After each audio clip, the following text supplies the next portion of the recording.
काही क्षणामध्ये मतमोजणीला सुरुवात होणार आहे आणि इथं महायुतीचे उमेदवार परभणी लोकसभेचे महादेव जानकर यांच्या विजयाचं सेलिब्रेशन सुद्धा सुरू झालेलं आहे। त्यांना तसा विश्वास आहे। सर काय सांगाल, तुम्हाला विश्वास दिसतोय आता सेलिब्रेशन सुरू झालं विजयाचं? मी जनतेला एवढंच सांगेन की आता मतदान काउंटिंग चालू झालेलं आहे।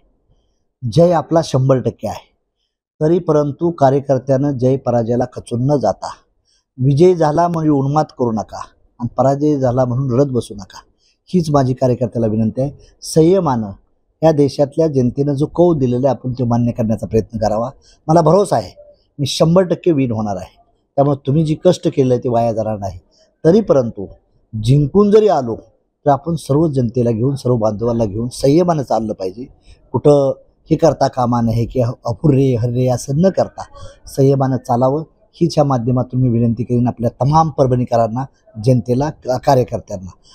महायुतीचे कार्यकर्ते असतील किंवा महाविकास आघाडीच्या कार्यकर्त्यांना देखील माझी विनंती, संयमानं चाललं पाहिजे।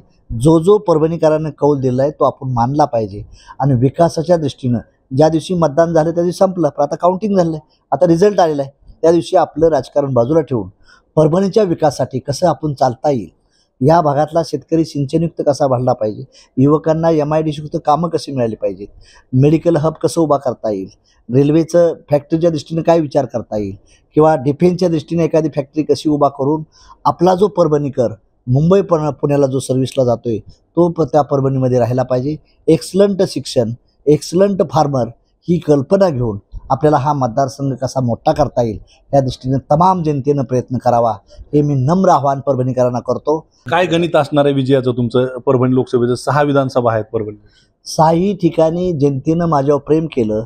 मी कालपासून जे औरंगाबादपासून संभाजीनगरपासून येत असताना पाहिलं तर मला जवळजवळ 1000-1100 गावातलं फोन आलं की साहेब आम्ही DJ लावतोया, सेलिब्रेशन करतोय। पण मी म्हणलं कोर्ट ऑफ कंडक्ट असल्यानंतर मला काही अडचणी आहेत, त्यामुळे मिरवणुकीच्या दृष्टीनं मोठी मिरवणूक होऊ नये, कारण तो खर्च इलेक्शनमध्ये धरणार आहे।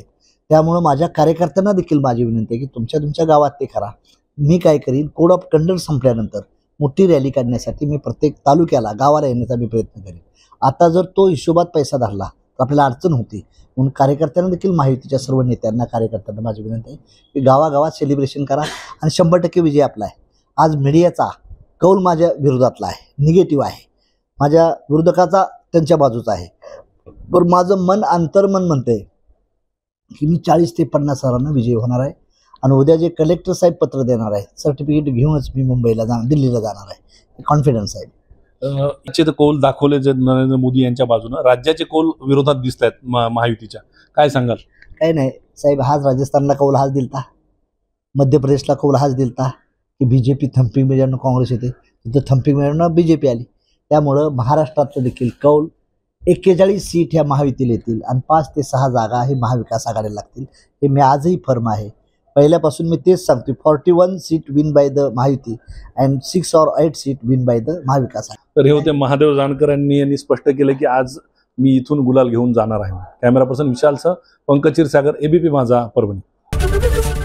ABP माझा, उघडा डोळे बघा नीट।